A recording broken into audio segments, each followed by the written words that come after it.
not run out of time. You're a bright girl, Sib. You need to have all your talents stretched. So they can truss me up like a turkey. Surprise!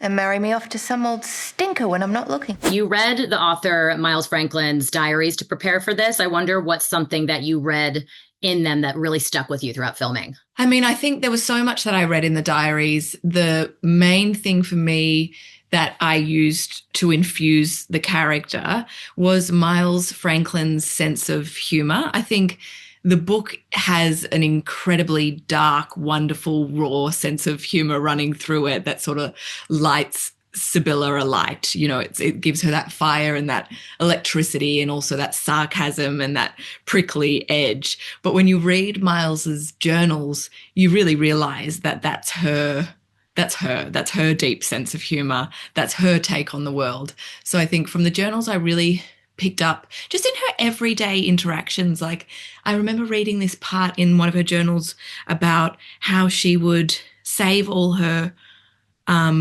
she would collect the bread scraps that were thrown by the neighbors over their fence to her chickens.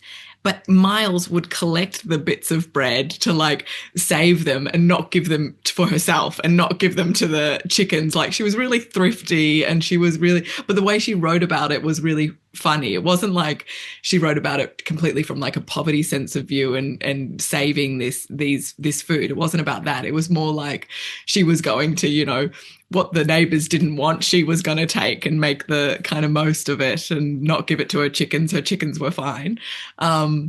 So she just had the sense of humor really stuck with me. And also one of her diaries was in grey lead, had written the last diary entry that she ever made. The last sentence was returned to bed in grey lead, and because she was too unwell at the time to pick up a pen and write in pen, which was what she would write in usually. And I remember just holding that and having such a reverence, just how special it was to actually be able to be in contact with her last bits of writing.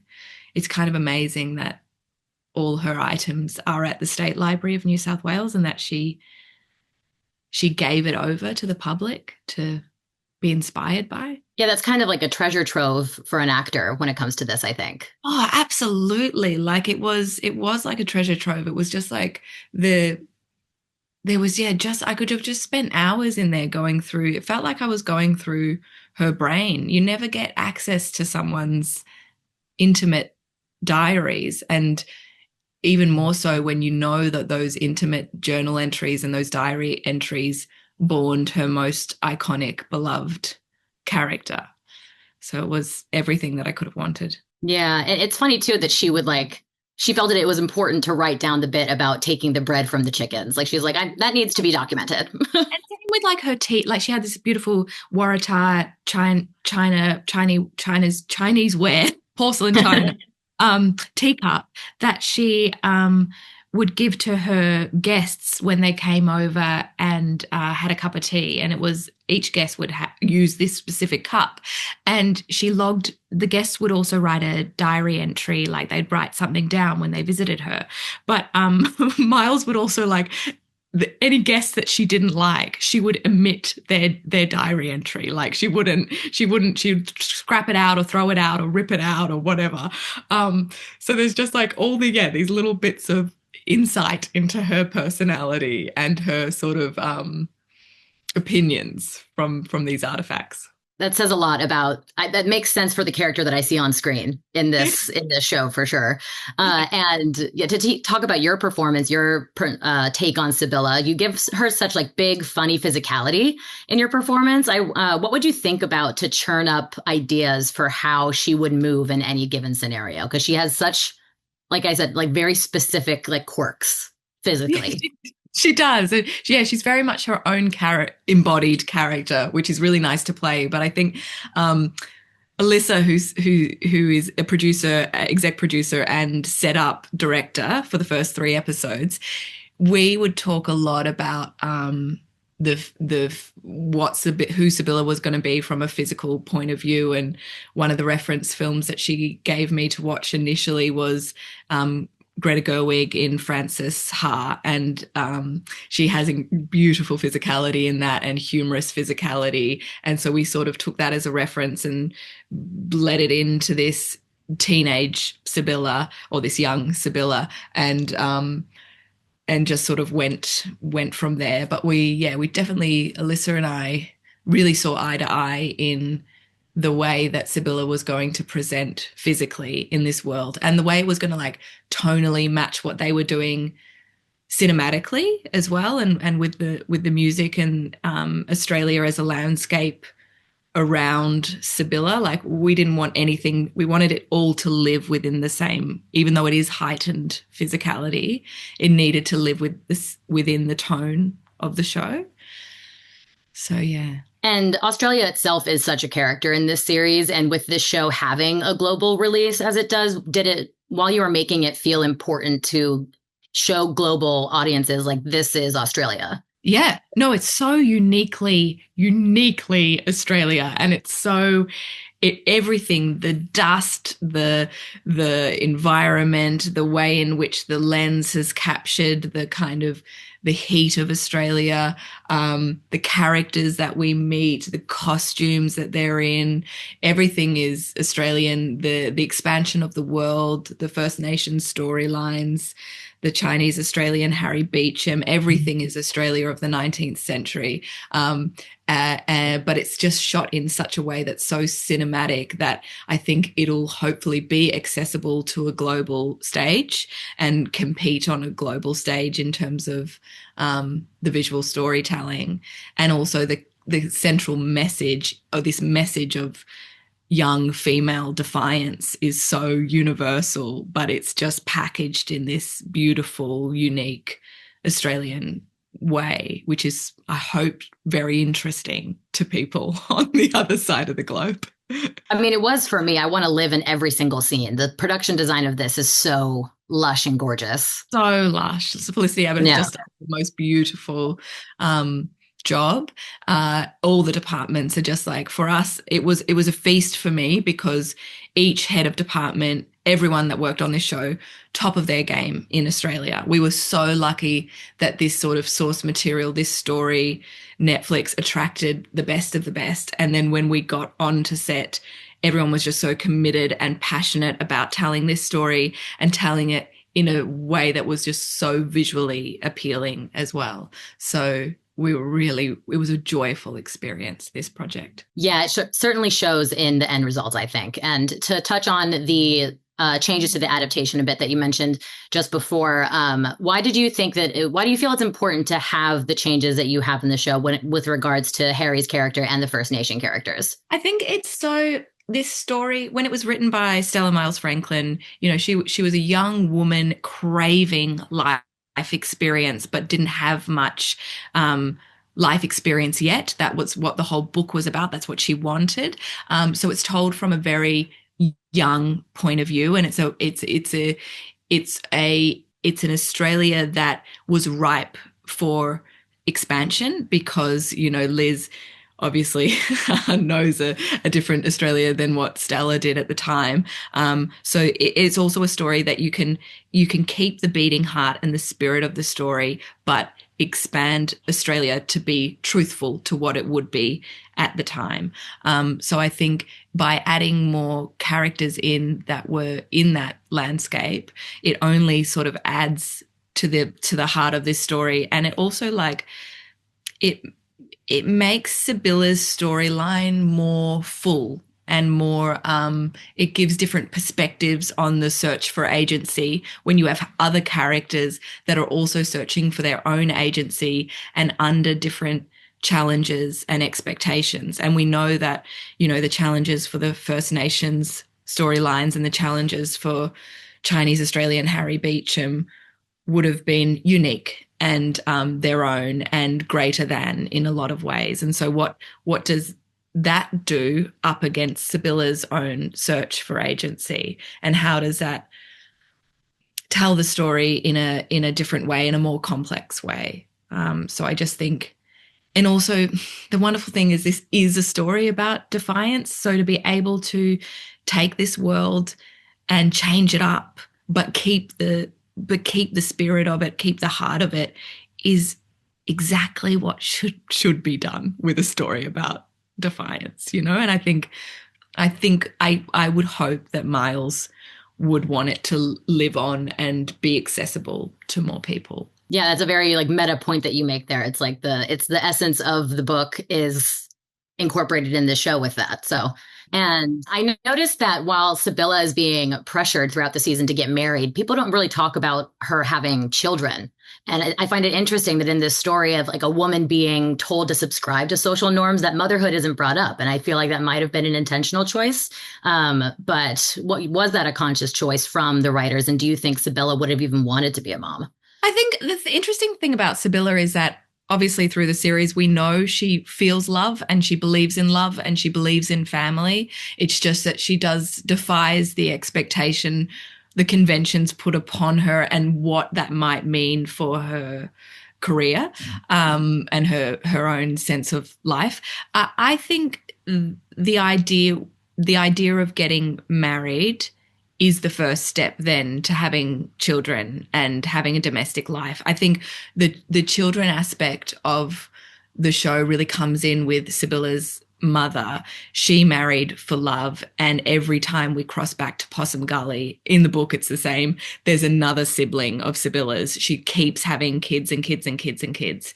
And so I think Sibylla defying convention and defying marriage is also saying, at this point in my life, I also value having a career over having my own children at this point in my life, which could change. That's the whole message is it's about where she's at the time and making a choice for herself where she's at. It's not to say that she doesn't believe in family or she might find a way eventually where marriage does suit her. But I mean, obviously in this period, that's particularly difficult. But the question of children really comes up with her own siblings and her mother. And she looks at that and she knows that her mum did marry for love and it has all these compromises and she doesn't want that. And it's a very dangerous time for, if her mother was to leave Richard, the father, with 7 children, it's just not possible. Like, there's just no support for women, particularly mothers. And Sibylla certainly feels that and sees that. Yeah, I thought it was very refreshing. Like, as you said, like, of course, like marriage is the first step and then would be the consideration of children or not having children. But I thought it was refreshing to not have that really be something that was like put on her, Yeah. It's explored, but not in a subtle way through her mother, I think, rather than it being Sibylla's story.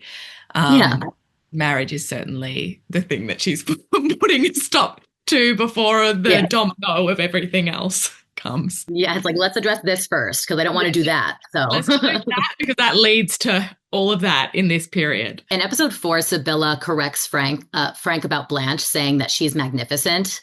Even with a woman who's meant to be her rival, she basically says, like, don't put down another woman on my account. Don't do that.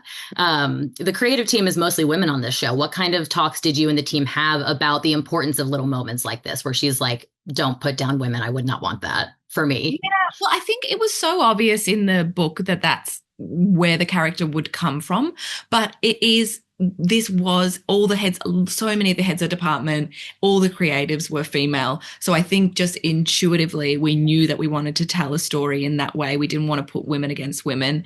That wouldn't be true to Sibylla anyway. It was personally, as an actor for Philippa, it was so brilliant to read a script where brilliant on brand, where there was no competition with women. Even when you think that, there's going to be the Blanche storyline, that's where it's going to head. It is refreshing to hear a character be like, we're not going there. She is magnificent in her own right. And then and Sibylla finds out how much fun she is and how clever she is and what a plan that she's hatched with Harry.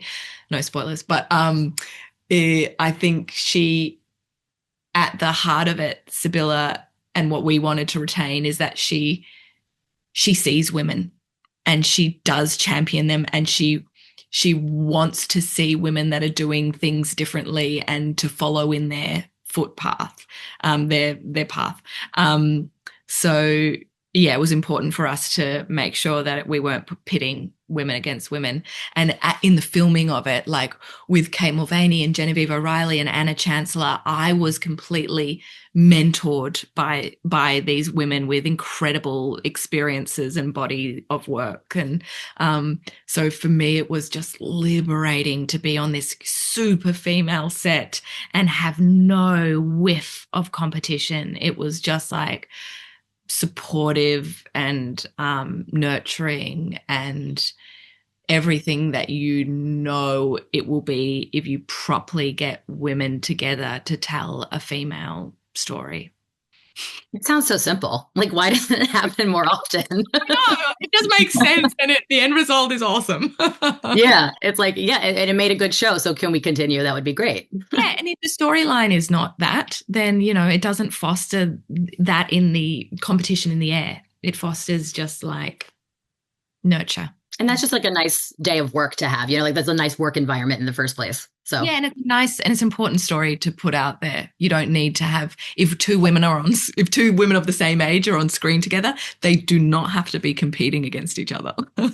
what a concept. It's crazy. It's crazy. What a concept. Yeah. We're having these conversations, but we are. Yeah. Sibylla's sensuality is an important part of the show as well. She's very independent in that way and curious as well. And were you thinking about like the female gaze of it all in the production of this and how you told this part of the story? Yeah, I think it was important for me. Like, obviously, we've got the beautiful Christopher Chung playing Harry, and this is a young woman that is feeling sensual feelings and having sexual experiences for the first time.